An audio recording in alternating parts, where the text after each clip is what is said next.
Pemirsa, di tengah kenaikan penghasilan per jam rata-rata di Amerika Serikat, nilai tukar rupiah terhadap dolar AS pada perdagangan mengalami kemerosotan.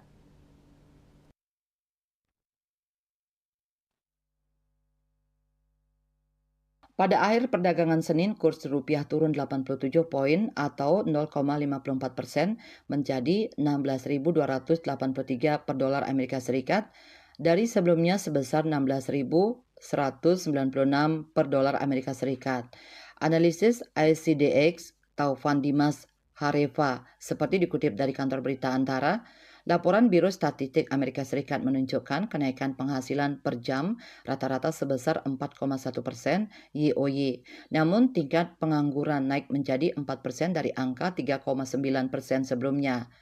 Menurut Taufan, data tersebut mengindikasikan adanya inflasi upah yang dapat memicu inflasi inti dan inflasi umum yang lebih tinggi, sehingga hal tersebut berpotensi menyebabkan Bank Sentral Amerika Serikat untuk menunda pemangkasan suku bunganya. Selain itu, kinerja rupiah melemah dipengaruhi oleh penguatan yang terjadi pada dolar Amerika Serikat pasca rilis data non-farm payrolls NFP Amerika Serikat yang rilis pada pekan lalu menunjukkan ekonomi Amerika Serikat memanas dengan bertambahnya 272.000 pekerjaan pada Mei 2024 jauh melampaui ekspektasi.